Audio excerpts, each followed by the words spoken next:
The pandemic and troubling new numbers as this new coronavirus subvariant sweeps across the country. The COVID-19 pandemic was officially declared a global health crisis. The World Health Organization has officially called it COVID-19.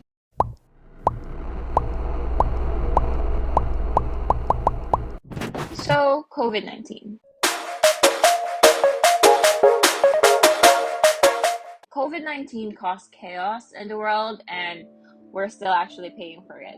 We're still fighting the pandemic. I remember one of the things that we used to do when I was still in college, as someone with a degree of biochemistry, we were tasked sometimes to learn more on what COVID-19 is, what this specific virus would do to your immune system, when was SARS-CoV-2 discovered, and what else could be done in order to prevent from acquiring this virus specifically. So of course, the greatest challenge and crisis of the pandemic wasn't really only the physical aspect of what the virus might do to you. There was also this massive problem of uncertainty surrounding the virus that has affected the mental health of almost every individual in the world in various ways. Don't get me wrong, I know for a fact that mental health crisis always happens every day, but when the pandemic arose, it was very heightened. So like I said, there were a lot of uncertainties that no one could ignore. For me, like I've mentioned earlier, there was a lot of uncertainty when it came to learning, when we were still learning. So I was in college at the time, only minding my business with going to uni on time, finding time to study, and having to calculate my hours, how much I can actually fit in my brain with so little time. Spoiler alert, not that much. Anyway, when the pandemic arose, I was really all up in my head with how to change my studying habits. That was basically my main problem, especially since I was so used to having a face-to-face interaction when it came to classes, basically. So I was adjusting to what everybody called the new normal. And it was a lot, especially since isolation was a part of why I was very much affected. I mean, though I could contact my friends very easily through social media, it was still very different when it came to seeing them every day personally and having to, be able to hug them and laugh with them. Yeah, it was hard. I also know people in my life who were so used to the usual setup of face-to-face when it came to going to school that when it changed, it slipped and they weren't able to maintain their grades, and that led them to being in a mental health crisis. Aside from that, people also experience economic uncertainty, financial uncertainty, especially since a lot of people lost their jobs and some had their businesses fail.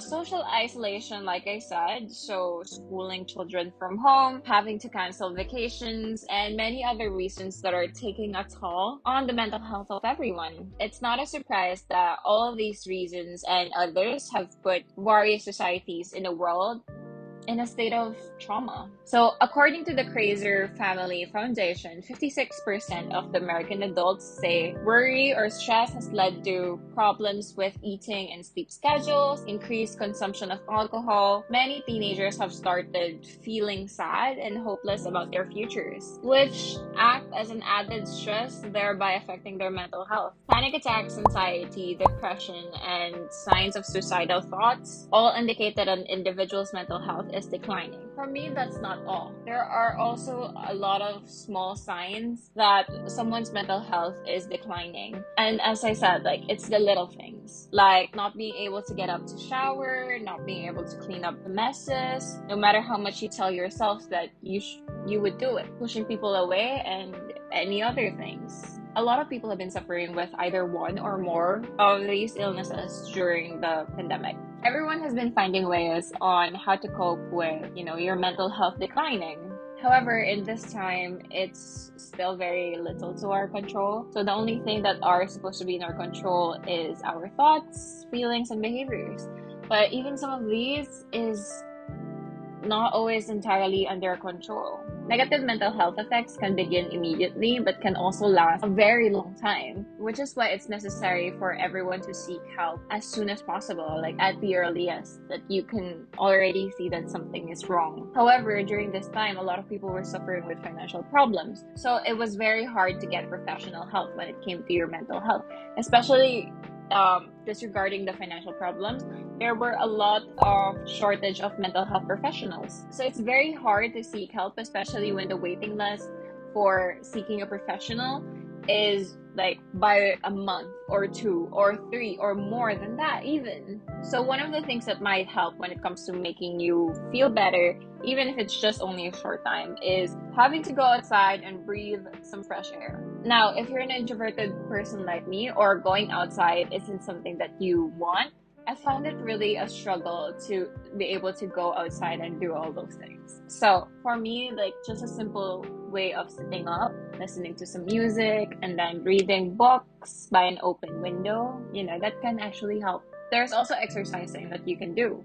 Not necessarily like going to the gym and pushing yourself there, but, having to just pull out your yoga mat and stretch. For me, it took a long while to start exercising.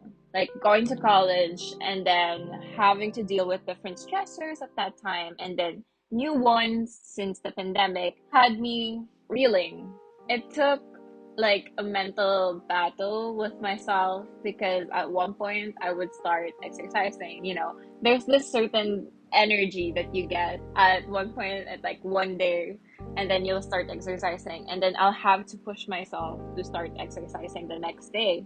And it was really a battle, especially since the next day after I exercised, I would tell myself that, like, oh, it's fine, you can just rest for today. I'm still actually dealing with that today, but now it's getting better. So now I'm pushing myself that, okay, if I have this small goal by myself that if I make it for this week, I'll be able to feel the accomplishment within myself. So that was a big thing that helped me into getting exercising again. When I'm sad and just down and don't want to do anything, I would get up, play some music, play some like pop music, playing it out loud and not minding anybody's business, just minding your own. And dancing is very much like cathartic. That's what I was trying to say. It's very cathartic. Now people have also been like seeking support and going on therapy. I think a lot of people nowadays would tell you that therapy is there to actually help you. While there's still a lot of people that shun the idea of therapy, I'm not judging. So a lot of other people also don't say that. Like, they encourage you to go to therapy. And some just like don't care. Honestly, they just mind their own business. So it's still your choice in pursuing therapy. But for me, it's really helped me delve deeper onto things that I need to acknowledge and change on to get me into a healthier place. And that's all I ever want. That's all I ever want. Like, to be in a good place, happy place. Still, due to the negativity surrounding mental health, many people don't really believe when it comes to like mental illnesses and never come forward with how they have been feeling. Their negative thought process keep building up inside them, causing their mental health to decline even further. However, I hope like this would comfort you. A lot of influencers and celebrities have been coming forward and talking about their mental health, which is giving a lot of people the confidence to talk about their struggles and seek help. So as someone who advocates for therapy, I'm just gonna tell you some of the things that I learned from there, okay? It's okay to not be okay. Never apologize for your sadness, and you're not alone. I know, it's really cliche. I know.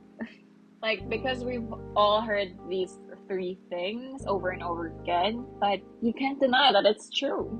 I hope very much that we all come out stronger and happier. Alrighty, check out our merch too by going to teaandsugar.com. If you want to read more different stuff like this, go to webbymoney.com and let us know what you think about this video by commenting down below. More information is in the description box. Make sure to like, subscribe, and hit that notification bell while you're at it. Thank you guys so much. See you in the next video.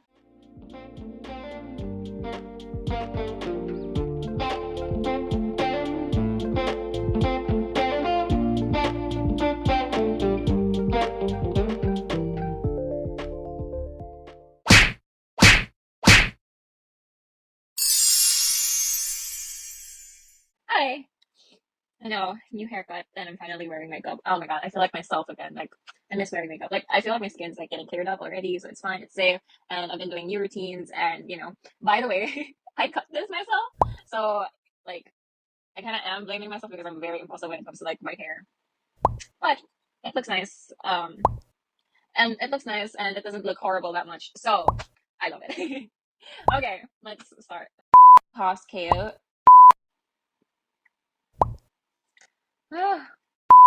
Of course, the greatest challenge and crisis of problems surrounding. So I also know some lo- so I al- so I also know a lot of so I also know some people that so I also know they were used to call. I just yeah. Okay. До свидания.